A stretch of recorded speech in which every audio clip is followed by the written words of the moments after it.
Parliatory. We're up till about 10:30 last night, talking to the chief of staff, the Army Chief of Staff's POA.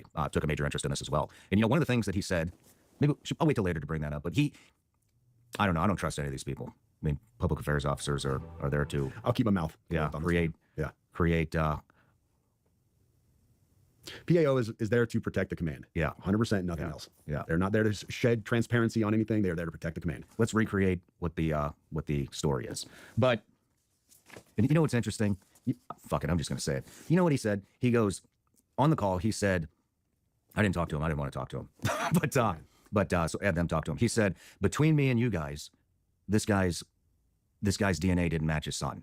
And made it sound like it's some big secret. Then at 9:34 p.m., I think it was 9:34 p.m., the New York Post had a headline that said that so they're trying to make it sound like this guy did this because maybe he found out the son wasn't his. But there's a lot more to the story, as you'll find out. So, yeah. So let's go to you, Sam. Tell me how you got the email. All right. So for context, I've run this account for the last 4.5 years. There have been people in and out writing articles and different stuff and just investigations, some big, some small, just trying to keep accountability in the military, but developed a robust network within the military, all branches, and people feed into this and send me messages and here and there. Nothing ever like this has ever come in. But well, it started off as comments. So when you have a big Instagram account, you're going to miss a lot of messages because people message, go to hidden messages and everything else. You miss a lot of stuff. Well, I kept seeing this comment on recent posts that I put in there, and it was from this burner account that said, hey, check your DMs, check your DMs, check your DMs. So I go in there and try to find it. There's no message from this guy, hadn't come through or whatever. And then he messages again once that message was opened up. And I said, hey, your previous messages haven't come through. What do you want to tell me? And he said, what I'm going to send you, now these are literally his words, what I'm going to send you is going to change the course of humanity. That was his phrase, change the course of humanity. Okay, a little bit dramatic. I get these messages all the time. People have this big story they want to tell. They want to expose their command, whatever. I take everything with a grain of salt until I have evidence and proof. So this guy's insistent. He tells me that he is a 18 Zulu who I've spoken to before, and he really needs to get this stuff to me. And then he talks about you. He says, I need you to get me in contact with Sean Ryan. I'm like, dude, I don't know Sean Ryan. I'm not that big. But he's insistent that I get him diverted to media sources, says go to Fox News, whatever else. And I said, all right, tell me what you got. So I give him my Proton email account, give him my signal number. And he reaches out immediately. And I'm going to read this initial message for you because this doesn't have names or anything else on it. But this was his message on Sunday. He reached out and said, like I said, this last Sunday, he said, sending with a VPN active on Wi-Fi only. Do not message me. I will send out updates via both signal and email. But trust me, you're going to want to be involved. Well, first of all, no, I didn't want to be involved. Anyways. And then, so I didn't message. I responded back to his original Instagram message, and I said, hey, I got your message on Proton Mail. And he said, cool, delete this. So I deleted it.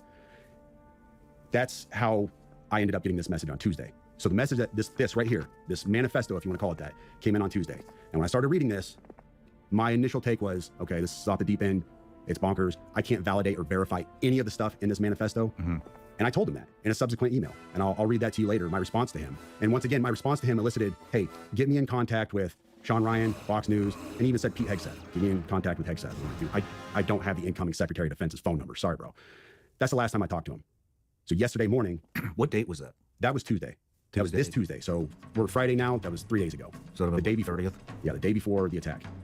I dismissed the stuff out of hand. The 31st. It was on the 31st. Yes. In fact, I posted something on my... I told your producer about this as well. But this was a post I made on Twitter. I was just trying to be humorous, off the cuff. It was... I didn't mean anything about it. I was just being humorous to my audience. I said, my inbox was especially eventful today. Allegations of war crimes, government anti-gravity technology, and fears about being tracked and watched by the feds. It's always, the world is ending and I have this information that needs to get to the media and never, how you doing, brother? Everything all right? I was just playing off of a meme. Mm-hmm. It was just supposed to be a joke. That was the body of his email that he sent me. And I didn't think anything about it. I didn't know who Matt Berg was, Matt Littlesberg or anything else. He told me who he was in the email. He pointed me to his LinkedIn account. I didn't know any of this stuff. And I was just kind of being humorous to my audience. Like, I get these crazy messages sometimes. And then the day after that message, I wake up and my buddy was like, hey, Sam, nobody in the community seems to know this guy. Do you happen to know who he is? And I played that for you before we came up here. Just absolute shock. That's how I woke up yesterday. Do you want to play it now? Yeah. Excuse my language. I was definitely in shock. Let me find this chat. So, while you're digging through that, what we should do? I should get that Instagram account from you to see if they messaged any of our Instagram accounts.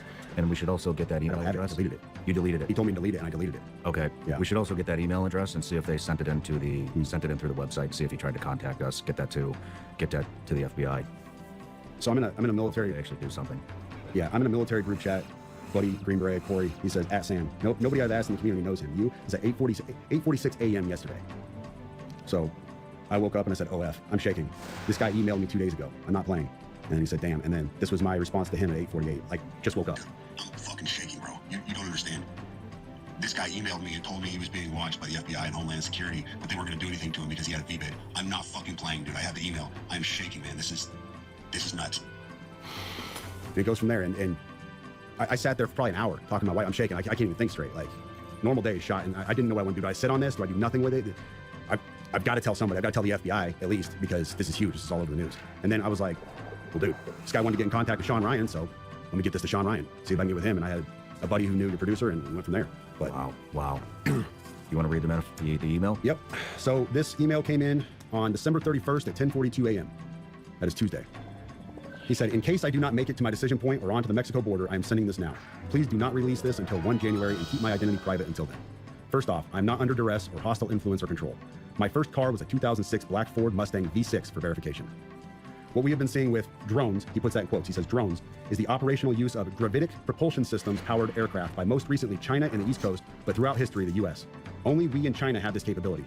Our OPSEN, that's Operations Center, our OPSEN location for this activity is in the box below. China has been launching them from the Atlantic from submarines for years, but this activity recently has picked up. As of now, it is just a show of force, and they are using it similar to how they use the balloon for SIGINT and ISR, which are also part of the integrated comm system. There are dozens of those balloons in the air at any given time. The so what is because of the speed and stealth of these unmanned aircraft. They are the most dangerous threat to national security that has ever existed. They basically have an unlimited payload capacity and can park it over the White House if they want it. It's checkmate. The U.S. government needs to give the history of this, how we are employing it and weaponizing it, how China is employing them, and what the way forward is. China is poised to attack anywhere in the East Coast. I've been followed for over a week now from likely Homeland or FBI, and they are looking to move on me and are unlikely going to let me cross into Mexico, but won't because they know I am armed and I have a massive VBID. Let me pause right there for a second. So he says a massive VBID. When I was talking to the FBI yesterday, they didn't know what a VBID was. I had to explain what that acronym meant, literally. Are you fucking serious? Dead serious. I said it twice, and he goes, you said that word VBID. Can you tell me what that is? For your audience, a VBID, for your audience who has not been in the GWA for the last 20 years, a VBID is a vehicle-borne improvised explosive device. In layman's terms, a car bomb, what we saw at Trump Tower. So, backing up, he says, I am armed and have a massive VBID. I've been trying to maintain a very visible profile and have kept my phone, and they are definitely digitally tracking me. Here's where he gets into the other stuff, and this is where we had to redact the names. Well, your producer redacted the names. I have knowledge of this program and also war crimes that were covered up during airstrikes in Nimruz province, Afghanistan in 2019 by the admin, DOD, DEA, and CIA. I conducted targeting for these strikes of over 125 buildings. 65 were struck because of civcas, that's civilian casualties, that killed hundreds of civilians in a single day. U.S. FORA continued strikes after spotting civilians on initial ISR. It was supposed to take 6 minutes and scramble all aircraft in CENTCOM. The UN basically called these war crimes, but the administration made them disappear.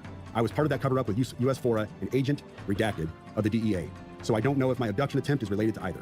I worked with redacted IO staff on this as well as the response to Bala Murgab. Redacted commander at the time, redacted can validate this.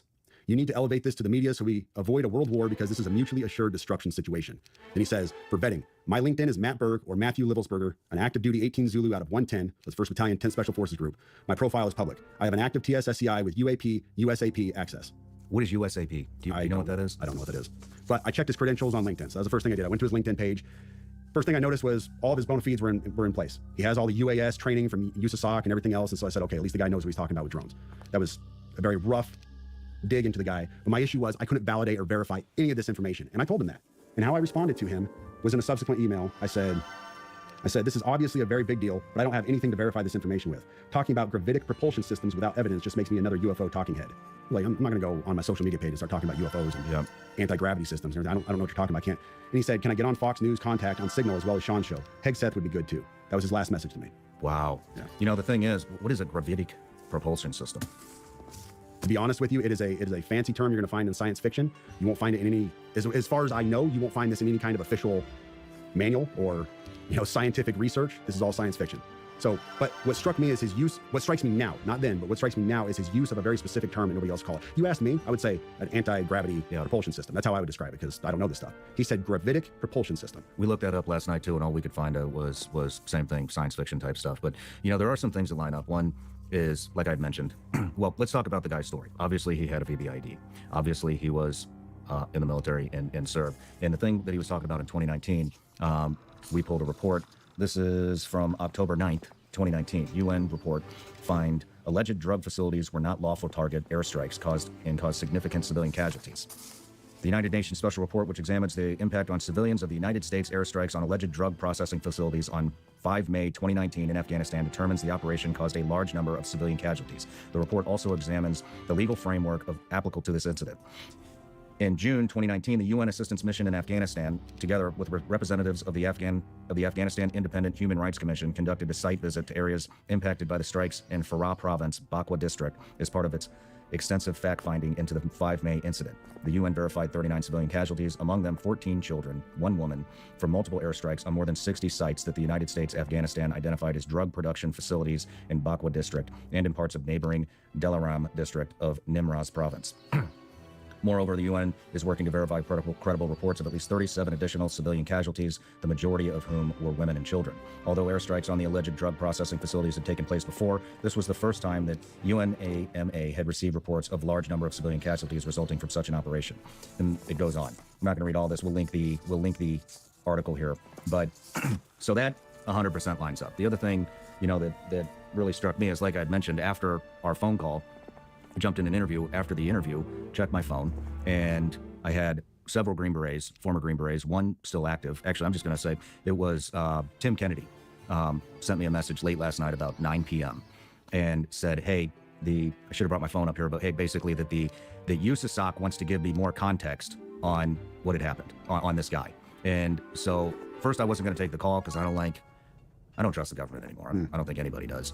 But I was on the phone with my producer, who was a naval surface warfare officer, and my attorney, Tim Parlatore. They said we should talk to him. So I called Tim, was really pissed off, reamed his ass about it, and then later apologized. But, I think you had mentioned that you had received a message from somebody that says nobody's heard of this guy. Tim sent me a picture of him shooting with this guy. And I don't know if I should release that photo or not, but Tim basically told me this. So I got the POA's number, the public affairs officer, sent it to Jeremy and Tim. He talked to them. And what they wanted us to know was that this guy was an upstanding soldier, an excellent operator, was moving on, was moving towards retirement and moving on to basically enhance the future of warfare. They wanted us to know that. Then the PA officer, sounds like almost jokingly said, which I don't know why you would joke about this, said that, and between us, which why the fuck would a POA officer say between us? I mean, if they didn't want us to know that information, then they just wouldn't have told us that. But they wanted us to know, obviously, that the DNA with his supposed child was not a match. And so I think what they were trying to do is basically make this out to be, this is why this happened. He got bad news that that's not his child, and so that's why he did it. But with all the other context, especially with the 2019 incident, which was obviously a cover-up, I think that has a major role in this. The other thing is, I started receiving a lot of messages from one of the redacted names, who's a DEA agent, the one that he's talking about in the email to you. We got it from multiple sources, one of which was actually a videographer for me, I think 4 years ago. He worked for me a very short period of time. I had to let him go.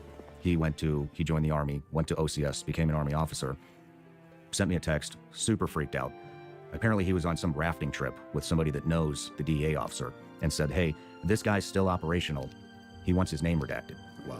Not the only one. Then I received a message from another very close friend of mine who's been on the show several times saying that he got word that this guy was still operational. And so that's why we decided to redact his name. I was getting upset because I didn't receive any communication up to that point. Well, then I checked my LinkedIn. I said, let me see if this guy actually messaged me. Sure as shit, that DEA agent did message me, said that he wanted to talk to me before tomorrow's interview. It was really important. Wow. We tried to contact him, not from my phone. I'm not calling any of these people, but from somebody else's phone. He didn't pick up, and we weren't going to send any text thread to show any communication between us any more than the LinkedIn message, and I didn't hit him on LinkedIn. So that also 100% checks out. Now, the weird thing is anonymous as this guy wants to remain, if I remember correctly, he posted something about the Green Beret that set the bomb off. Oh, yeah, wow. That was his latest post. Well, Jeremy, what was it? What did it post? It was just a report of the story. So very interesting how all this stuff is lining up. What do you think? I told the guys downstairs, I jokingly said this to my wife the day that I got that email, because I read the email to her.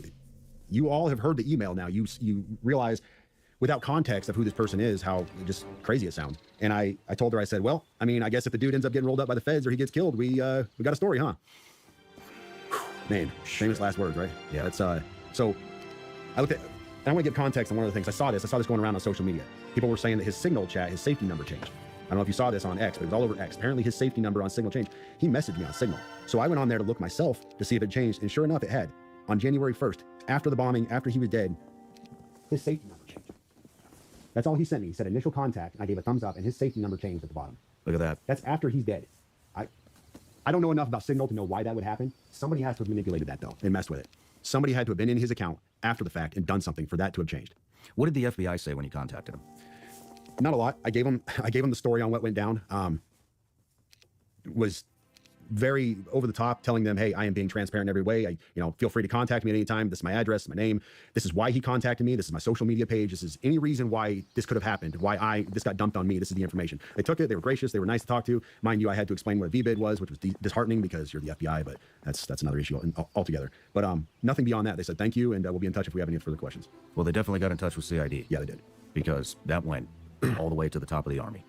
And, I'm going to dig in a little bit more on this report from 2019. However, according to international humanitarian law, including international customary law, facilities that contribute economically or financially to the war effort or of a party to a conflict are considered civilian objectives. The report, jointly produced by UNAMA and the UN Human Rights Office, concludes that the drug facilities associated with workers may not be lawfully made the target of attack and should be protected. The United Nations maintains that considering these objectives and individuals, legitimate targets dangerously erode the fundamental principle of distinction, placing the broader civilian population and infrastructure at risk. The report sets out a number of recommendations, including that the appropriate and legal response to illicit drug activity is through law enforcement, not military operations that endanger civilians. Well, and here's the thing. We want to know why the DOD is scrambling on this, why the FBI pushed this to them so quickly, to CID all the way up to the very top. These are very, very serious allegations. Yeah. I mean, this is like UN level opening an investigation type stuff into alleged war crimes. This is no joke. It did happen. The ripple effect is going to be massive on this. It did happen. I think we should take a quick break. I want to scrape our email to see if this Green Beret, what's his name again? Matt Livelsberg. Matt Livelsberg. Let's see if Matthew Livelsberger sent us an email through our website email desk. We'll be right back. I know everybody out there has to be just as frustrated as I am when it comes to the BS and the rhetoric that the mainstream media continuously tries to force feed us. I also know how frustrating it can be to try to find some type of a reliable news source. It's getting really hard to find the truth and what's going on in the country and in the world. And so one thing we've done here at Sean Ryan Show is we are developing our newsletter. And the first contributor to the newsletter that we have is a woman, former CIA targeter. Some of you may know her as Sarah Adams, call sign Superbad. She's made 2 different appearances here on the Sean Ryan Show. And some of the stuff that she has uncovered and broke on this show is just absolutely mind-blowing. And so I've asked her if she would contribute to the newsletter and give us a weekly intelligence brief. This is going to be all things terrorists, how terrorists are coming up through the southern border, how they're entering the country, how they're traveling, what these different terrorist organizations throughout the world are up to. And here's the best part, the newsletter is actually free. We're not going to spam you. It's about 1 newsletter a week, maybe 2 if we release 2 shows. The only other thing that's going to be in there besides the intel brief is if we have a new product or something like that. But like I said, it's a free CIA intelligence brief. Sign up. Links in the description or in the comments. We'll see you in the newsletter. Join me and my special guest for the next behind-the-scenes experience, exclusively available on Vigilance Elite Patreon. The behind-the-scenes footage is raw and uncut. This is as close to the set as you can possibly get. You can expect anything from off-topic conversations, studio tours, the final moments before the interview starts, and everything in between. The behind-the-scenes content is constantly evolving and will continue to bring you more as we grow. You can gain access for just $15 a month, exclusively at Vigilance Elite Patreon. All right, Sam, we're back from the break. We did do a scrape of the email. Here is what we got. He actually did email us. This came in on December 29th, 2024 at 10:17 p.m. Emailed through the support desk on SeanRyanShow.com. And by the way, all these emails will be posted on my X account, SeanRyan762, and your X account, Same as 4. All right, here's the message traffic. Hey man, this is an active duty SFTM sergeant out of 10th. I want to blow the whistle on our activities in a certain place. I'm willing to sit down with you on the 31st in Flagstaff, or do it remotely via phone. Must be done before the 31st, as I'll be leaving. So we'll be sending this to the FBI as well. Love your contact. I'm also gonna hit some people I know over there, but I just, these people don't always talk. So I think it'd be good to keep some continuity here. But so we did receive an email. What was this guy's? You deleted the message. The burner account on there, I did. He told me to delete it, and I did. It's a common practice. People get spooked and they want to delete it, so I do it. Yeah, I was going to throw that up there, but there's tens of thousands of messages in there. Yeah. I mean, it's very obvious why he did this, I think. He wanted to bring attention to the incident in 2019 that got covered up. Do you have any insight, any theories on this? So we had a running theory downstairs. I've seen all the conspiracies. I've seen all the questions about, all right, this guy is 20-year Special Forces. He just got done with Team Sergeant time. He's a very qualified and very capable Green Beret. Everybody I've spoken to who knew the guy prior, yesterday I spoke to several people to include his old team leader, who's now Lieutenant Colonel.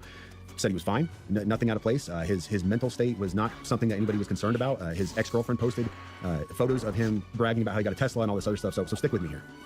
Very capable guy, but he loads the Tesla up. A Tesla, which Elon Musk brags about being bulletproof, right? So this is one of his selling points. It's bulletproof. We even saw Joe Rogan shoot an arrow at it and wasn't able to puncture this thing.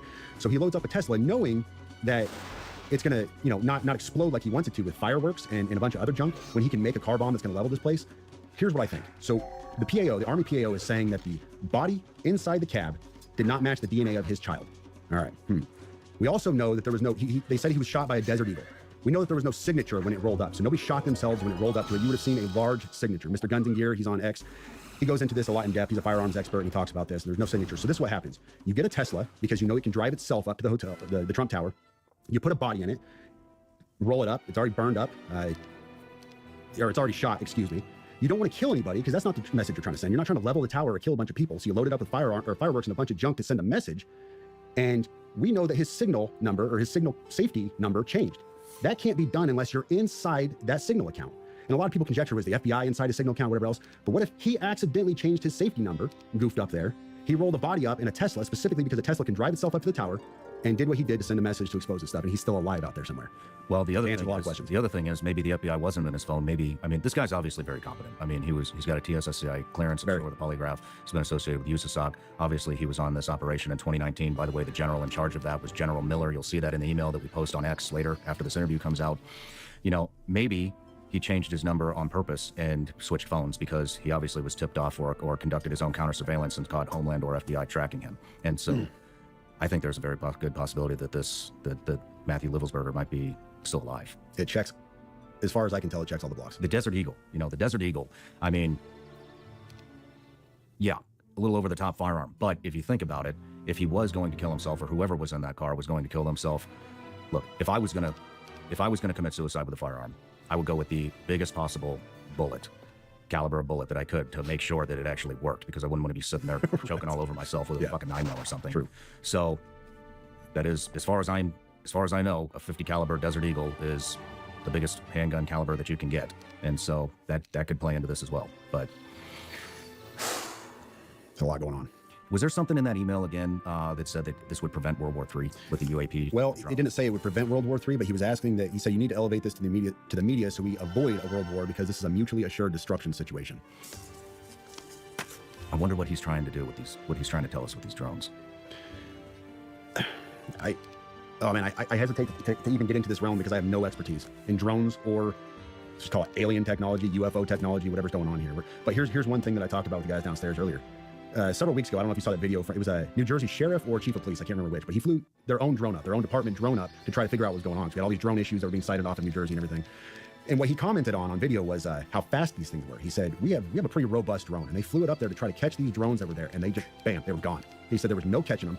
Never seen anything like it. They don't even know, they have no idea what that could have been. And so you have this capability that is, I guess, in line with what we hear about anti-gravity being. And I don't know, it makes you wonder. Well, you have the stuff with Brian Graves and is it Dave Favor? Commander David Favor.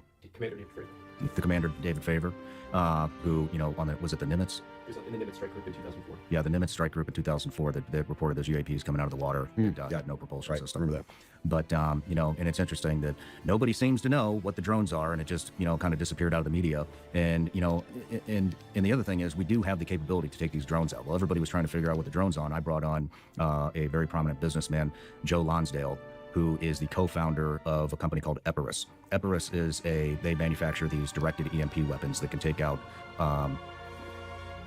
100 drones at a time basically sends out a simultaneous different directed EMP weapons. Brought him on. He's also founder of Palantir, big AI platform that the military's been using. Sure. That kind of revolutionized warfare. Big fan. So we could have taken those drones out at any moment in time. In fact, I know those are deployed. So that could be. So he had two objectives. One, he definitely wanted to bring light to 2019. That obviously affected his code of morals, and the drones. Yeah. And he's obviously very worried about World War III, which I think everybody right now. But why Trump Hotel? Why Las Vegas? Yeah. conjecture and speculation at this point. I couldn't even tell you. You know, I've heard both sides. I've seen them finding posts from his wife, who's very allegedly. I'm not saying this. I'm just saying what has been put out on social media is very anti-Trump. She has had a number of anti-Trump posts, and then him, who his family say he's a stalwart patriot, Trump supporter, all these other things.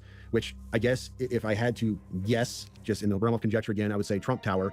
It draws more media, more fanfare. Was this an assassination attempt? That kind of stuff. So you get more press, more media pulling into it because it is such a significant namesake, if you will. But at the same time, it was a fireworks display and very little more. And if I'm running with the theory that I proposed a little while ago, he didn't want to hurt anybody. He wanted to send a message. I mean, it's very obvious. Look, the guy's got great tradecraft. You know, I mean, he changed his signal number, if that was him, or his whatever the contact number on Signal. 20 plus year in special operations at the highest level.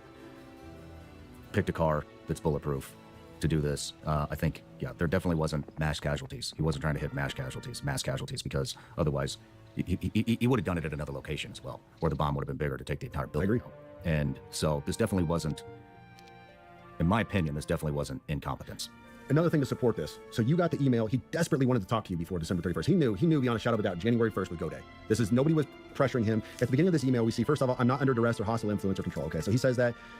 He reached out to you. He was very emphatic that it had to be before December 31st because he was doing this thing on January 1st. For some reason, that was a landmark day to him. Maybe it was just because big day for everybody, January 1st. But he was very emphatic that was the time. And then the thing he was trying to do was, overall, more than anything, was get a message across on the biggest platforms possible. He was trying to talk to Pete Hegseth. Why would you want to talk to the Secretary of Defense? He's trying to blow the whistle on these war crimes. He's trying to say this thing happened, man. Like, I can't live with this anymore. He desperately needed to talk to you, the biggest platform out there. He needed to talk to Fox News. I need to get this message out. That was his overall goal. In everything else, everything I've seen, I have not seen the intended goal was to kill himself or to create a mass casualty event. It is to get this message out. And how can I do that? What is the biggest bang for my buck? How can I get that done? That's what I'm seeing here. Yeah. It's a damn good point. Wow. Do you think there was any correlation between him and the New Orleans attack? No. I don't either. I looked at all that. I looked at the posts. I looked at people are scrambling for news. Everybody wants to post something. They want to be the guy on social media to post the groundbreaking thing. And I saw these connections to Fort Bragg, and they deployed together at this time. And great. So did 500,000 of the rest of us. I was at Fort Bragg. Oh man, tie me to Delta Force. I must have been part of Delta Force in some side. No, I had nothing to do with them. It's this nonsense. It's a big organization. The Army is very large. You're picking things out and you're trying to make this a thing. That New Orleans guy was a staff sergeant who got out of the active duty Army in 2015, and he was in the reserves until 2020. People are saying in the last year he was radicalized. I talked to multiple of his peers, to include, I'm going to be very, very careful with this, former leadership. I'm not going to give what echelon they were at. Former leadership of his. There was no indication at all back then that he was radicalized. He didn't say radical. And I've seen the posts. I saw several people who were saying, well, we have confirmed posts that he was saying radical Islamic things.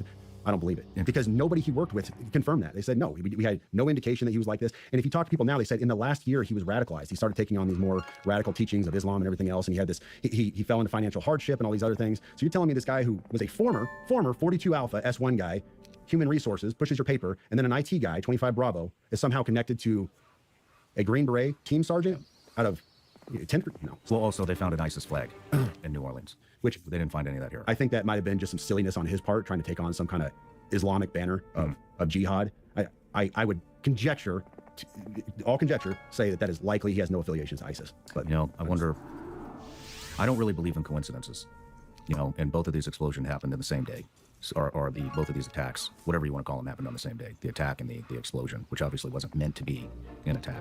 That's fair, and I don't believe in coincidences either normally, but I look at a landmark day like January 1st, and I think, what better day? Any day. I'm going to do a thing, January 1st. Yeah. And I think possibly old boy in New Orleans had help. I don't think that he could have done all the spotting and surveying and assessing himself. He would have likely had to at least have a spotter to say, yeah, you're good to go. Maybe, but I think that's plausible. But other than that, I have a hard time making that connection. This email, I wonder who else he reached out to.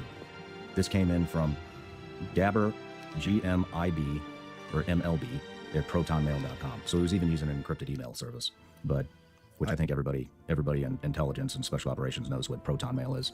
Yeah. I would imagine if Joe Rogan, Fox News, name some other big names out there, scrub their emails right now, they could probably find a message from this guy. Yep. He came to me because I'm like D-list media. I'm the guy who has kind of a platform on social media, but I'm not big time, but I can kind of get things to the big time every once in a while if it's a big enough story. And that's what he was hoping for. He was just throwing mud at the wall, trying to get somebody to get his message out. Well, it's going to be big time now. Yeah. But is there anything else we need to cover that you can think of? Jeremy? Did you want to go into the other item we talked about in the right over here this morning? Oh, can I say it? Yes. Yeah, the man pads. Well, I'm unfamiliar. All right. So I'm saying this with, you can decide to use this or cut it out. This is hard to work with because keep in mind, let me give some background on this. I'm an intelligence analyst and I've spent many years validating sources, taking information in, putting it back out, telling my humenters, hey, this source, this is valid. Let's give him a rating of this, do this, recommendations, so we can identify good sources in the field that give us information, and we can say, yes, this is an A source versus an F6. This is just garbage. Somebody got paid for something. I still work in intelligence. I'm an intelligence officer. I work for a nonprofit. We Remnant Ministries out of Texas. In fact, the website is in my bio on X. I work for Dr. Pete Chambers, Green Beret, and we were involved in counter-human trafficking, along with just providing ministry to all kinds of stuff. Border operations. Most recently, we've been involved in West North Carolina a great deal. And we had some confirmed reporting through 2 solid sources.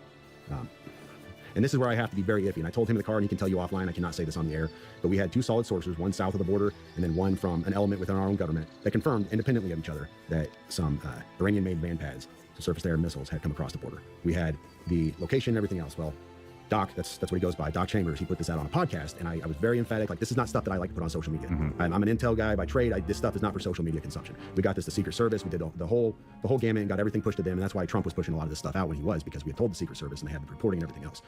But we have not, to my knowledge, have not recovered those man pads. Now, I'm not privy to that, but what I do know we have done is we have apprehended the couriers on a second run of theirs, and we have local law enforcement got together with federal law enforcement and rolled up the safe house. And I will not say that on this show, but they rolled up the safe house where it was, and we have since identified what that issue was on the border. Now, let me just. Where did they come through? They came through an actual point of entry, in a legal point of entry along the border. I'd have to pull up the original reporting, but we had the actual. So we now have Iranian missiles. Who knows how many inside the United States? That is not something you're going to see in a lot of places. Like I said, I didn't even want to talk about it. It was one of those things where I was just amplifying what he was putting out already, because I was like, man, I don't know about putting this out. But it was something we found was pertinent, because at the time, Trump was still campaigning. He was flying around, and there was the reports were their intent was to take down Trump's airplane. So at the time, Secret Service switched things up a bit, and allegedly, from what I've told, they started flying him around on charters for a while until they could identify and kind of mitigate that threat. But that was the reporting stream that was coming out at the time. Feds handled it, off my plate. I mean, I'm with you on the not releasing certain things on social media. I understand that, but on the other hand, it seems to be the only way to demand any type of accountability or get this and force FBI, Homeland, whoever else is involved to dive into this shit and actually take part. And that's what we've been doing here on the show with Scott Mann, retired Lieutenant Colonel Green Beret, Sarah Adams, former agency targeter. We brought on Legend, who's an Army intelligence guy who goes by Legend because he doesn't want to reveal his name because he still is very involved. And we even went all the way to Vienna to interview Commander Massoud, the leader of the National Resistance Front in Afghanistan. And we've been talking about this stuff for a year. We got it to Congress.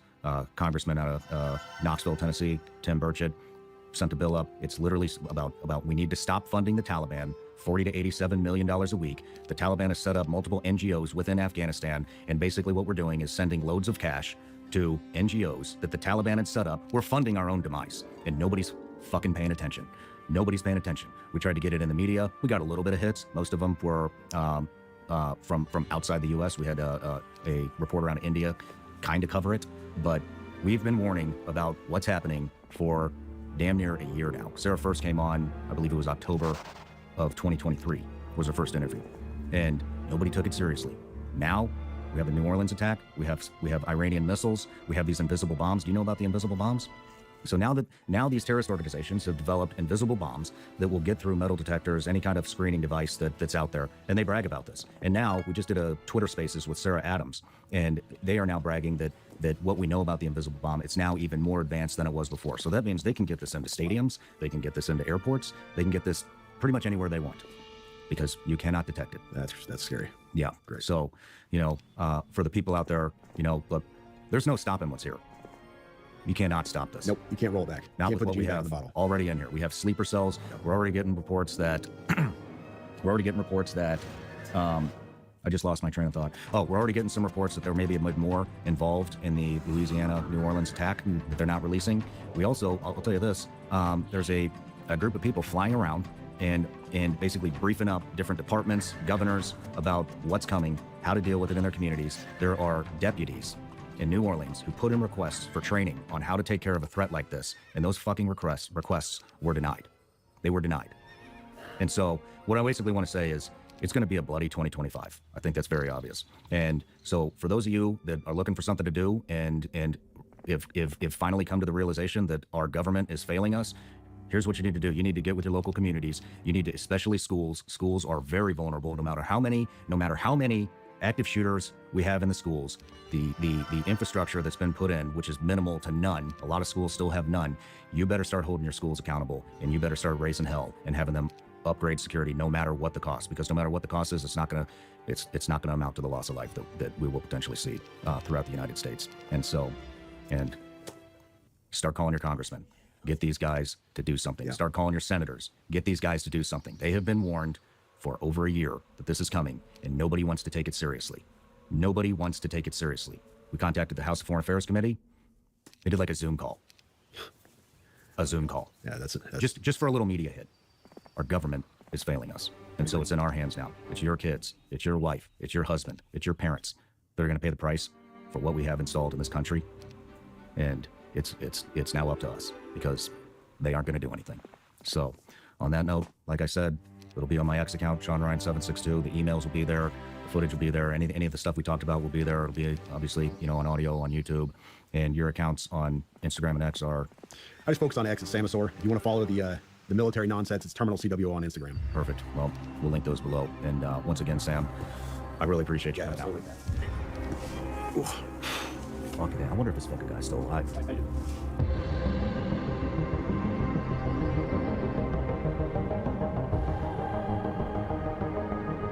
No matter where you're watching Sean Ryan Show from, if you get anything out of this, please like, comment, subscribe, and most importantly, share this everywhere you possibly can. And if you're feeling extra generous, I hope the Kiev airport will open soon.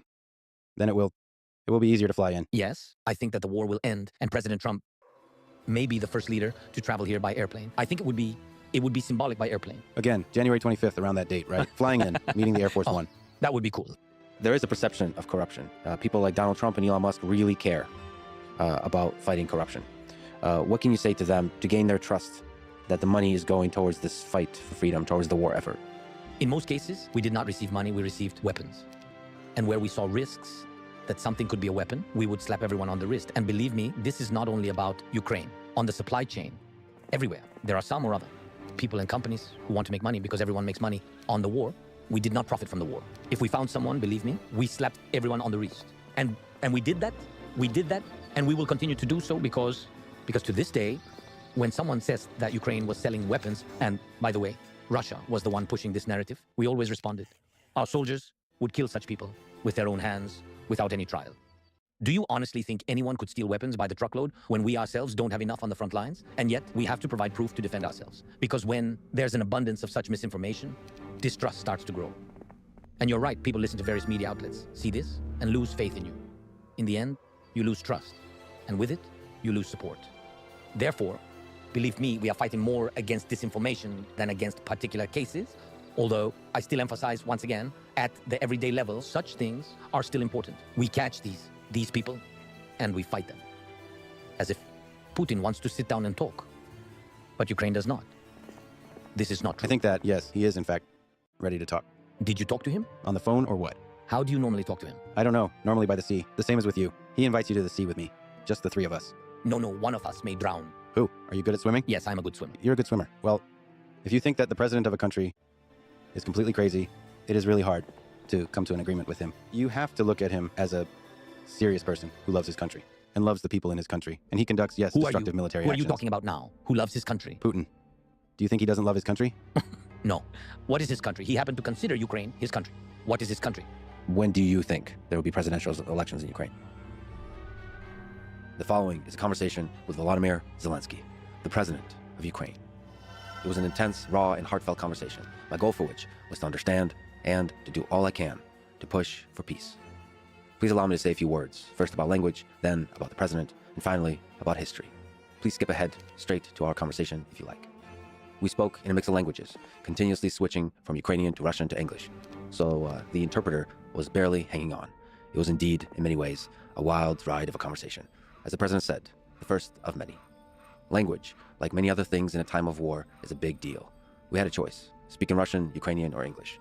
The president does speak some English, but he's far from fluent in it, and I sadly don't speak Ukrainian, yet. So Russian is the only common language we're both fluent in. In case you don't know, the Russian language is one that the president speaks fluently and was his primary language for most of his life. It's the language I also speak fluently, to the degree I speak any language fluently, as does a large fraction of the Ukrainian population. So the most dynamic and powerful conversation between us would be in Russian, without an interpreter, who in this case added about 2 to 3 second delay, and frankly, translated partially and poorly, for me at least, taking away my ability to feel the humor, the wit, the brilliance, the pain, the anger, the humanity of the person sitting before me, that I could clearly feel when he was speaking fluently in the language I understand, Russian. But all that said, war changes everything. The Ukrainian language has become a symbol of the Ukrainian people's fight for freedom and independence. So we had a difficult choice of 3 languages, and faced with that choice, we said yes to all 3, to the consternation and dismay of the translators. We make captions and voice-over audio tracks available in English, Ukrainian, and Russian, so you can listen either to a version that is all one language or to the original mixed language version with subtitles in your preferred language. The default is English overdub. On YouTube, you can switch between language audio tracks by clicking the settings gear icon, then clicking audio track, and then selecting the language you prefer, English, Ukrainian, Russian. To listen to the original mixed language version, please select the English UK audio track. Big thank you to 11 Labs for their help with overdubbing using a mix of AI and humans. We will continue to explore how to break down the barriers that language creates, with AI and otherwise. This is a difficult but important endeavor. Language, after all, is much more than a cold sequence of facts and logic statements. There are words, when spoken in the right sequence and at the right time, that can shake the world and turn the tides of history, that can start and end wars. Great leaders can find those words, and great translators can help these words reverberate to the outskirts of a divided civilization. On another note, let me say that President Zelensky is a truly remarkable person and a historic figure. I say this as somebody who deeply understands the geopolitical complexity and history of the region. I am from this region. My parents were both born in Ukraine, Kiev and Kharkiv, both my grandfathers too. I was born in Tajikistan and lived for a time there, then in Kiev, then Moscow, then United States. And while I am now, for almost 30 years, and to the day I die, I am a proud American. My family roots grow deep in the soil of nations that comprised the Soviet Union, including Ukraine, Russia, Belarus, and Tajikistan. I've gotten to know and have spoken for hours with members of the president's team and people close to him. I spoke to hundreds of Ukrainians since 2022, including soldiers, civilians, politicians, artists, religious leaders, journalists, economists, historians, and technologists. I've listened to hundreds of hours of programs that both support and criticize the president in Ukraine, in Russia, in the United States. I've read countless books about this war and the long arc of history that led up to it. If forced to recommend two, at this moment, I would say The Russo-Ukrainian War by SoD and The Showman by Simon Schuster, which is a good personal behind-the-scenes biography of the president, focused on 2022. But there are many, many more. This is why I can comfortably say that he is a truly singular and remarkable human being. It was an honor and pleasure to talk with him on and off the mic. Now, it is true that I plan to travel to Moscow and to speak with President Vladimir Putin. And I hope to be back in Kiev as well. As President Zelensky said, this was our first of many more meetings. In all these cases, I seek to do my small part in pushing for peace. And in doing all this, I'm deeply grateful for the trust people have given me on all sides. For the people attacking me, sometimes lying about me, for the critics in the stands, chanting the latest slogans of the mass hysteria machine like the sheep and animal farm. I love you too. And I assure you that drawing lines between good and evil on a world map is much easier than seeing that line between good and evil in every human being, including you and me. This is what I try to do. I'm simply a human being who seeks to find and surface the humanity in others. And as I've said, no amount of money, fame, power, access can buy my opinion or my integrity. Now, finally, please allow me to briefly overview some history to give background for several topics that President Zelensky references in this conversation. I recommend my conversation with SoD and many others about the history of the region. But here, let me start with 1991, when Ukraine declared its independence and the Soviet Union collapsed.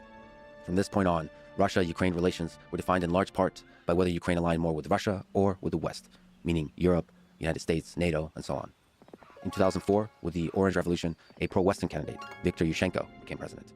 In 2010, it went the other way. A pro-Russia candidate, Viktor Yanukovych, became president. The internal tensions grew, and in 2013, Euromaidan protests broke out over Yanukovych's decision to suspend talks with the European Union in favor of closer ties with Russia. This set forward a chain of important events in 2014. On the politics front, Yanukovych was ousted and fled to Russia, leading to the election of a pro-Western president. Also, in 2014, on the war front, Russia annexed Crimea and war broke out in the Donbass region of eastern Ukraine, which eventually killed over 14,000 people and continued all the way to 2022, when, on February 24th, 2022, Russian forces initiated a full-scale invasion of Ukraine. This is when the world started to really pay attention. Now, some history of peace talks.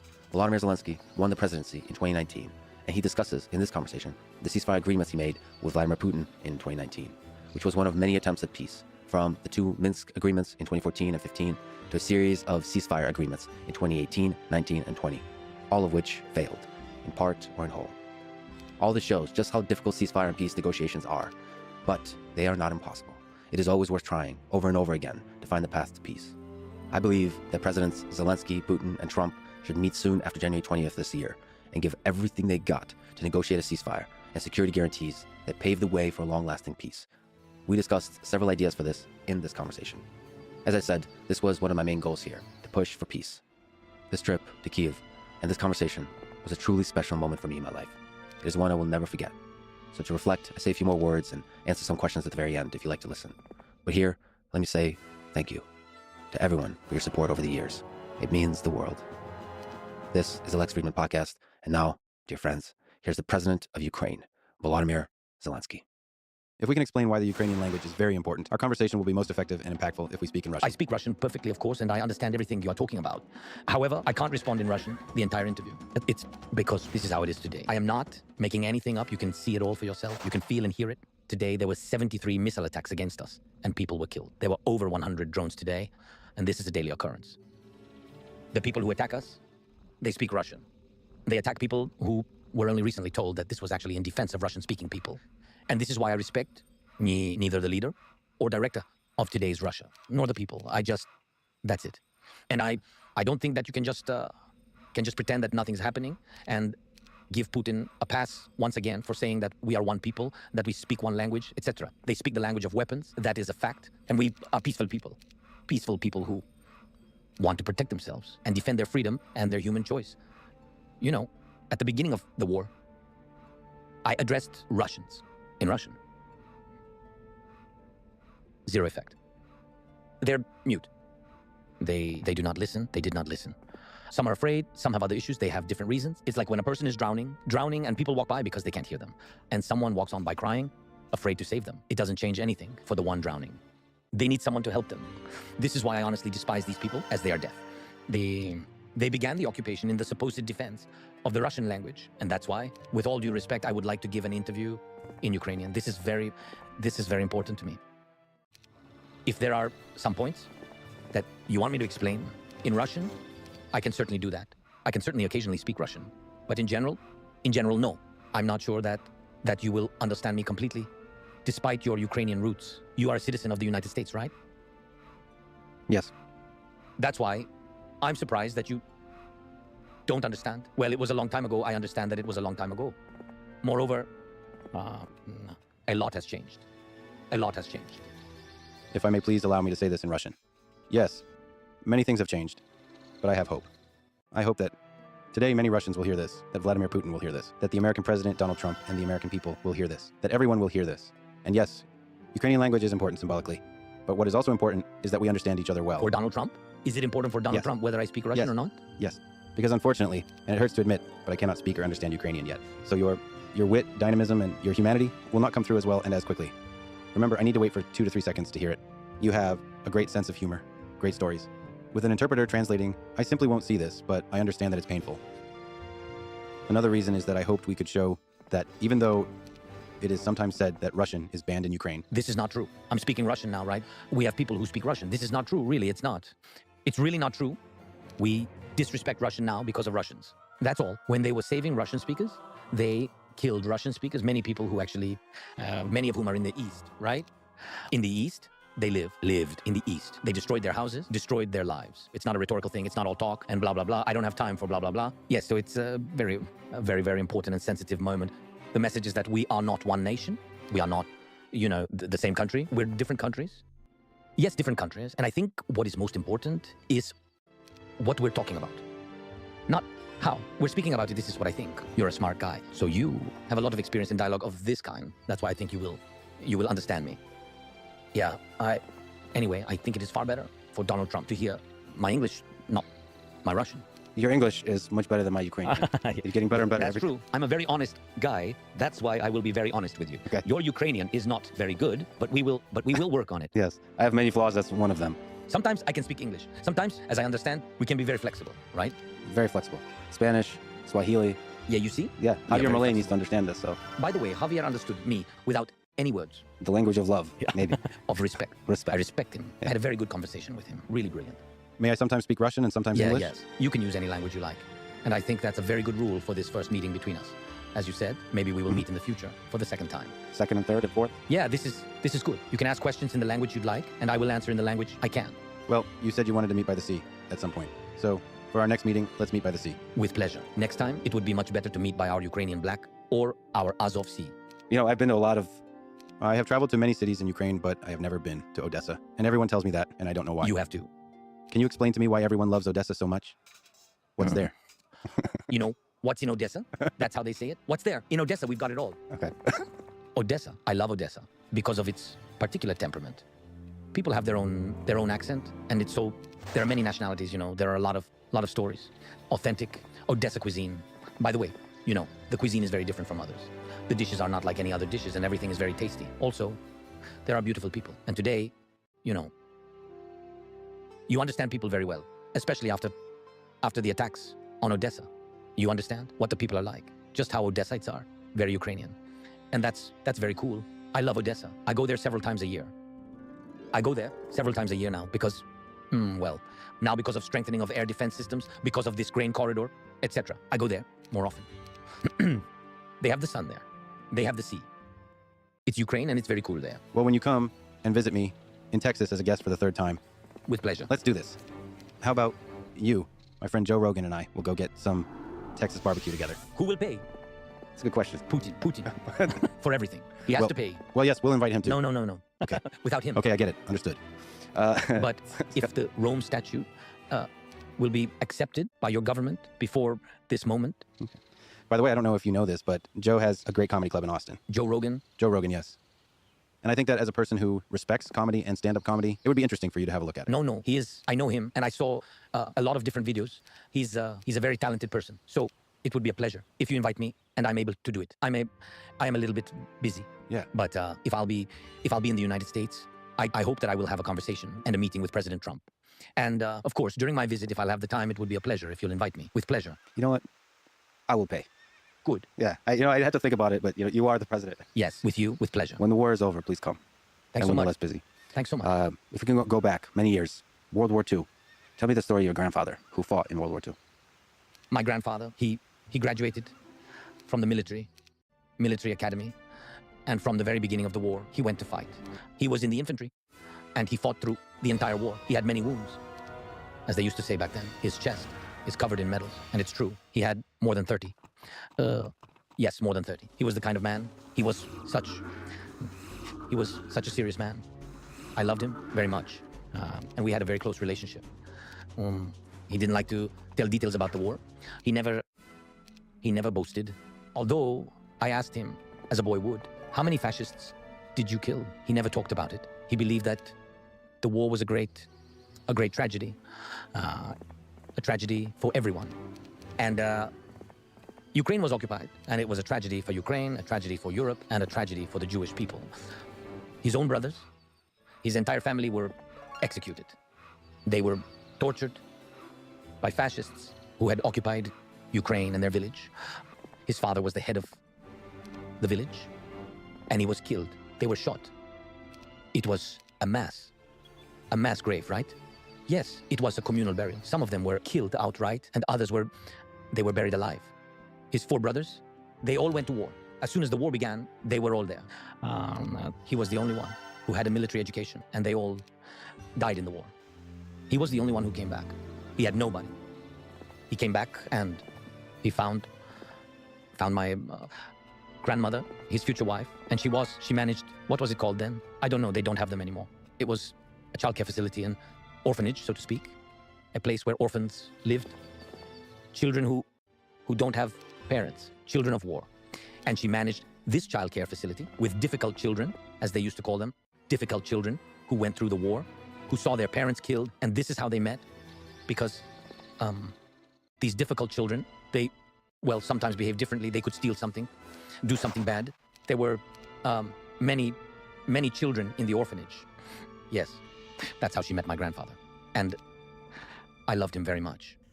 And I think that my grandfather, frankly, would never have believed that this war is possible. He would never have believed it. Because he worked in the police after the war. He was a colonel. He worked in criminal investigation all his life. So he fought with bandits all his life after the Second World War. But also, I believe he fought for justice all his life. And we all lived in one apartment. And even after his death, I lived with both of my grandmothers and my parents, 2 grandmothers, who both lost their husbands. Both of them died. Well, it was an ordinary family that lived like everyone lived back then in the Soviet Union. And even after the Soviets, in the 90s, we lived in one apartment all together. What else is there to say? But I think the most important thing was values, respect. They gave me an education. My parents gave me an education. No one left me money or apartments, so I didn't inherit anything material. But I believe that our real inheritance is here, in our minds and in our hearts. I believe that. I have met a wizard named Saturn, able to get through Andro, who is conducting research to combat necromancy. He is creating a magical amulet which will ward off the undead, and wants to pay me a large sum of gold to find the pieces he needs to construct it. He seems to think me quite the mercenary. This isn't going to There's 1 second Yeah, delay. yeah. So if I'm sorry, if you It's fine. tell a joke, I will laugh about 1, 2, or 3 seconds later. There's a delay. So, ordinary family, but not an ordinary time. World War II. World War II. Speaking of mass graves, I was at Babin Yar yesterday. A large part of my family died there. In moments like this, such a place serves as a stark reminder of the profound historical gravity of the Second World War. I remember this song from my youth. On June 22nd at 4 o'clock, Kyiv was bombed and the war began. I always wondered how it would feel to live in a moment when everything changed. The path of humanity completely shifts in a single moment, just like that. What do you think about that moment in 1941? Now, after the 2022 invasion, how do you perceive the Second World War after you have witnessed all of it? Well, firstly, the war actually started earlier. It started here in Ukraine. Kyiv was bombed, as you quoted. But the war had already begun before that. And I think I perceived it as a start of the full-scale invasion. Well, I think it's hard. It's hard to understand why nobody wants to listen, look at, and analyze history. War, the rise of fascism and Nazism, the emergence of Hitler, Goebbels, and their entire team. At the time, this wasn't just about one party or even one country. It was essentially a wave of hatred, a wave of one race above the rest. They were, in fact, constructing and ultimately implemented a theory around this idea, later seizing Europe. They created a theory of one nation, one race, one world. Their world. Of course, this idea is absolutely senseless, but it has become radicalized over the years and even gained support. A vision of one world. And in principle, the so-called Russian world, the ideology Putin promotes and imposes, it wasn't originally like that. He was a different person back then, or maybe he was always like this, but his rhetoric was different. At the beginning, remember, he talked about the EU and even about Russia's future being tied to NATO. There were even talks of joining the European Union, NATO. He spoke about shared values with the West. That's how it all sounded back then. And we must also look at Hitler, who was seriously, before the radical idea of taking over the whole world, he actually made certain steps, and everyone believed he was helping the economy. And to be fair, he did take some steps in that direction, but he was a terrifying person. None of those actions justify him, nor do they excuse his actions. And that's why we cannot look at the Second World War as if it started in 1939. It didn't begin in 1941 either. We need to draw conclusions. When did it start? With the weaknesses of the world. The division of European states, the Molotov-Ribbentrop Pact. All of this happened before 1941. People who were more informed, those who dug deeper, whether they were politicians or not, whether they were from different walks of life, including business, which was different back then, were speaking about all of this. Hitler won't stop. There'll be a world war. Hitler will destroy nations. Nations. And that's what happened. Someone looked the other way. What I told you about. Europe was sinking then. I gave you an example of it. But the whole world looked the other way and didn't pay attention and said, no, we can negotiate with him. I'm telling you, he is okay. We can negotiate with him. He's just more right-leaning. Or it does not matter what they said. He's just very pro-nationalist. This is all nonsense. And this is not the first time. And Hitler isn't the first such case in history. We're dealing with a person who is allowed to stick to this desire to destroy. He was consumed by it and enjoying it. And what happened to Hitler? Now, what about Putin? This invasion was also at 4 in the morning. Around 4 in the morning, there were missile strikes on Ukraine. This is the same. I believe that intentions are also the same, but more on that later. By the way, you tell me if this is too long, you can stop me. Never long enough. It's beautiful. Okay, so it happened here around 4 in the morning. Before this, I must honestly say, everyone said something, predicted something, etc., but I asked only for one thing, primarily from the United States. If you are sure, if you have the evidence, if you talk to him and he tells you that there'll be an invasion, if all this scares you, I only asked for 2 things. Send us weapons, or better yet, strengthen us with preventive measures so there would be no war. It wasn't the weapons that I was asking for. I asked for sanctions. Intimidate him. Please don't say that. If he comes, if he crosses borders, if he kills, we're imposing sanctions. Well, this is complete bullshit. Sorry, but really? Oh, I understand this. Oh, wonderful, yes. I understood one word. Yeah. So they did not help. I believe that no, and this is a fact. We didn't receive help. If we assume that words are help, well, then yes, we received a lot of it because there were plenty of words. Even more than plenty, yes? At 4 in the morning, there were strikes. Morally, is it possible to prepare for war? No. It doesn't happen like you read in books, see in movies, and so on. What happens to you? I was just looking at my wife and children. My children were asleep, but my wife was awake. There were strikes. Missile strikes, we heard them. To you, as a living person, how can this be? You just can't fully believe this.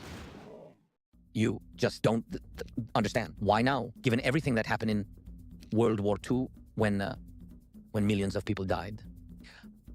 None of it mattered. Still at 4 in the morning, around 4, 3:40, 3:45, remember? Around this time, yes, there were missile strikes. And later, by the way, a few days after the first days of the war, I spoke with Lukashenko on the phone. And he apologized. And he said that it was not me. Missiles were launched from my territory, and Putin was the one launching them. These are his words. I have witnesses. And I apologize, he said. But believe me, that's what he told me. Volodya, this is not me. I'm not in charge, he told me. I'm not in charge. These are just missiles. This is Putin. I told him, don't do that. This was done without me. That's it. He just, on the phone, I remember this conversation. I told him that I believed. I told him, you are a murderer too, I'm just saying. And he told me, you must understand, you can't fight the Russians. I told him that we never fought them. I said, it's war. The missiles came from your land, from Belarus. How did you allow this? Then he replied, all right, retaliate then. I still remember him telling me, hit the refinery. You know how much I care about it. Moser Oil Refinery, is that it? Can't recall. Moser Oil Refinery. I told him, what are you on about? What retaliation? Forgive me, Volodya. Yes. This was at 5 in the morning? No. This was during the first or maybe the second or third day of the war. Ah, yes. I see. Well, after that, I went back home. I was home with my children, with my wife. I just went to my wife very quickly that night at 4 o'clock. Yes, and just told her, get the children, get ready. You'll probably need to go to my office very soon. And I left. That's it. At this moment, you're no longer a father. What happened to me, unfortunately, because I believe that this is, and not only do I believe, I understand, especially now that all of this is the most important thing, because your country is your family. The strength is in your family, and this is the most important thing. And I'm the president, and therefore I had to stop being a father in my own family.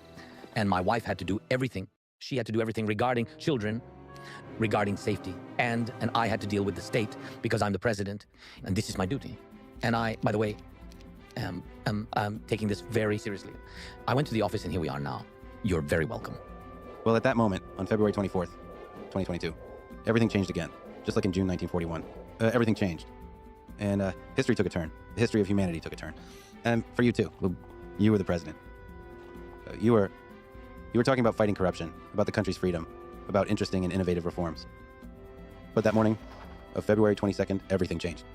Could you tell me about that morning, the details of your actions? When you had to quickly make difficult decisions.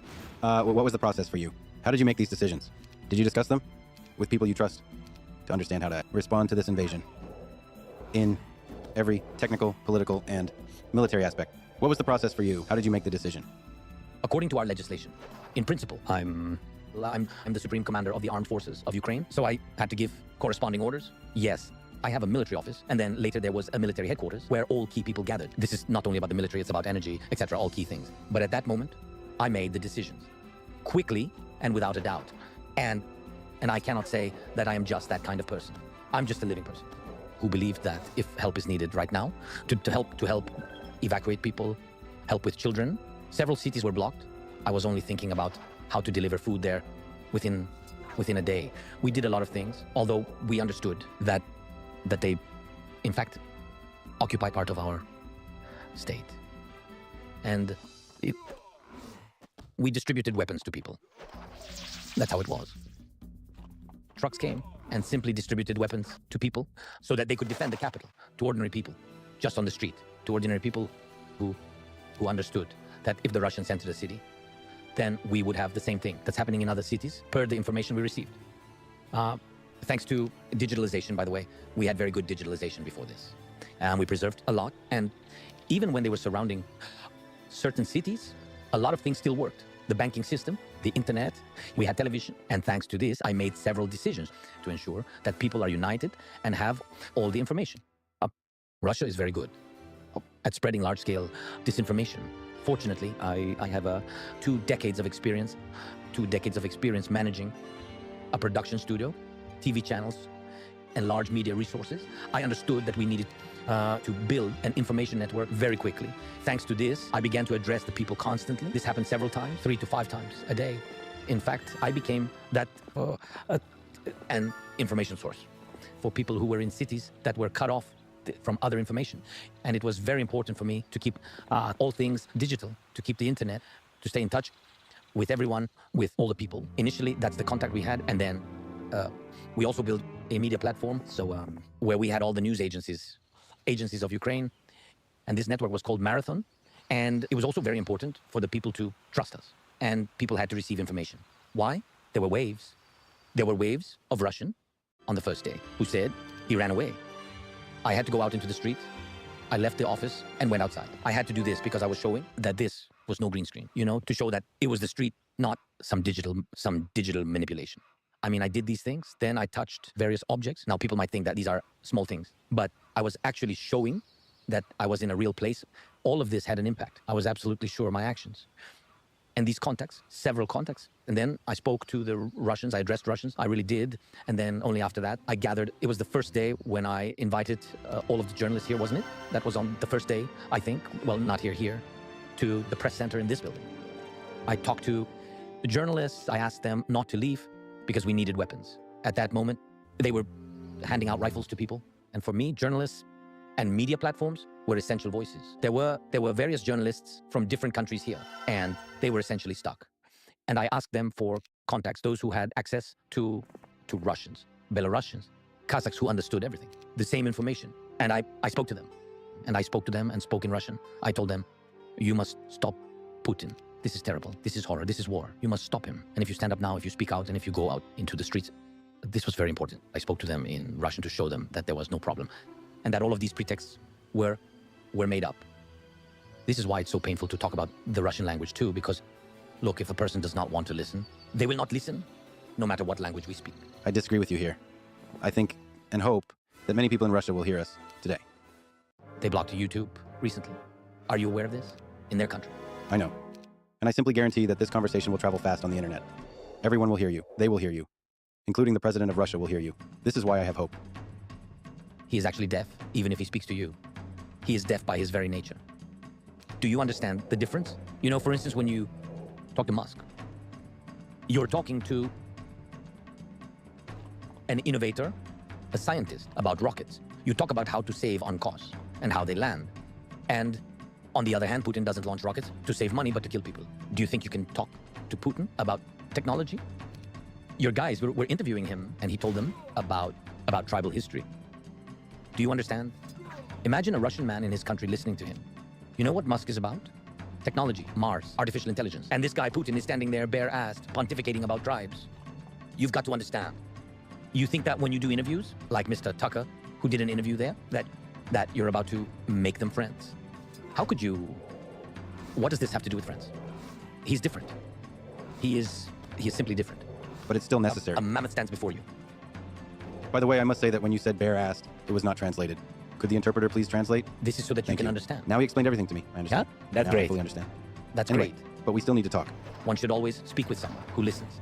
And you must speak when you know that this will benefit you, bring peace and calm to the world, not the other way around. I love President Trump's message when he speaks. I think that we share a position on peace through strength. That is very important. It means that if you are strong, you can speak. And we need to be strong. And Ukraine has to be strong. Strong enough. Otherwise, what for? So, you know who, like Voldemort, who must not be named. Yes, he's like Voldemort. He thrives, subsists, and lives on being subjectivized. Instead of isolation, he is offered to step out into the light. He's darkness personified, and you offer him, as it were, to be subjectivized. Why? There's only one reason. Fear. And you say, we need to talk. Listen, we need to be in a strong position and not talk, but end the war. Yes, it is possible through dialogue. We're not opposed to it. You just need to be in a strong position to make the other person want it. Do you think he wants to end the war? That's what you suggested? I think this is naive. I'm sorry. With all due respect, it's naive to think he wants to finish the war. It's Tell you what. the circumstances. Sorry for interrupting. There's something we need. I think that President Trump not only has will, he has all these possibilities, and it's not just talk. I really count on him, and I think that our people really count on him. So he has enough power to pressure him, to pressure Putin not into wanting to stop it. No, he will not want to pressure him to actually stop it. That is the difference. Don't rely on his will, Putin's will to stop. You won't see it. That's what I think. Sorry. No, sorry, I interrupted you first. But what I would want, I do have what some might call a naive dream of you sitting down with Putin and Trump and negotiating a deal about a ceasefire and together finding a path to long-term peace. And I think this requires strength, requires negotiations. There are a lot of carrots and sticks here that can be used to make a real deal. And Trump is very keen on making a deal and ready to negotiate. Can I ask you a question? Yep. I just really want you and I to be on the same page. It's very important to be in the same information space. Extremely important. Let's talk a bit about the ceasefire. Let me describe the situation to you. In December 2019, in Normandy, in Paris, at the Élysée Palace, Macron, Merkel, Putin and I agreed on the ceasefire. The US wasn't there. And this, by the way, was a weak point of the meeting. If you'd like, we can later discuss why they weren't there. It's a security guarantee thing in general. It's Germany's position, etc. We agreed on an exchange of hostages, an all-for-all exchange. We made a deal to exchange everyone for everyone. I think you know that. And there was also a meeting that lasted many hours, a meeting where we made a deal with him. Everyone was tired. It was just the two of us in the end. And I proposed a ceasefire. By the way, no one in Ukraine believed. Few believed in the ceasefire, and he wanted troop withdrawal. I calculated that if there were a withdrawal of troops from the line of contact the way Russians proposed, it would take 20 years. I proved it to him, just in terms of time. Square kilometers, namely the length of the line of contact or delimitation line. And we agreed on what I told him, that it will not work out. But I had many points because I was deeply involved in the issue. I was involved very deeply. It's my thing in general. If I start doing something, I can't stand there like that guy I spoke about, with my ass out, you know? I must be dressed. I must be prepared. I must be prepared better. Better than anyone in front of me. You do sports, right? Mm-hmm. I practiced for many years. And we know what fights are like, what boxing is, what Thai boxing is. This is what I did, and I loved it very much. When you step into the ring, you understand everything, pretty much. Mm-hmm. And so I stepped into it, and I was definitely well prepared. But he wasn't. No. He was not deeply involved in the process. What border? Where is it? How long will it take to disengage troops? And why wasn't he involved? You want to know? Because he wasn't going to do any of this. This is what confused me. If you are not deeply involved in the issue, well then it's as if you don't really need the result. That's what I think. So what happened? We agreed that there will be gas continuation, gas transit. In 2019, we agreed with him this was a security for Europe. Merkel asked me for it, and this was extremely important for Germany. We agreed with him. Secondly, we agreed that for him it was just money. So secondly, we agreed on an exchange. For me, this was the most important thing. For them, gas was, for me, was the people. And this is a fact, because I wanted to have a humanitarian advantage, so that there would be further meetings that would lead to sustained peace. And third, ceasefire. Ceasefire you spoke about. What happened? The gas contract was signed because he needed it. And by the way, he knew everything about it. As for exchange, we took the first step and exchanged the people. Regarding the ceasefire, well, they started killing us in about a month. So I called him and I told him, we agreed on a ceasefire, didn't we? Well, it wasn't a piece of toilet paper, was it? This is serious business. Or so it seemed. It really was serious. Merkel, Macron, you and I, we all agreed on this together. A ceasefire is important, isn't it? Not for New Year's, because everyone was celebrating New Year's. And now they're offering us a Christmas ceasefire. It's all the same. A ceasefire for 2-3 days just to get some praise. But this isn't a performance. This isn't some kind of theater. No, this is about people's lives. And that's what happened. After that, I called him a few more times. I think I only had 2-3 calls with him in total. I asked him for a ceasefire. He told me it couldn't be. We will figure it out now. People from the occupied territory, Russians and separatists, they were all there together. They continued to shoot and kill our people. Yes, the front lines were quiet, but they killed people. They were killing people, and I kept calling him. I called again and again, but there was nothing. Until, after a few months, the Russians stopped answering the phone. We did not have any contact since. I wanted another meeting, like we had in Normandy. I wanted the next meeting. I wanted to find a solution, but the Russians refused. We tried to make it happen through various European countries, and not only European, but the Russians refused. They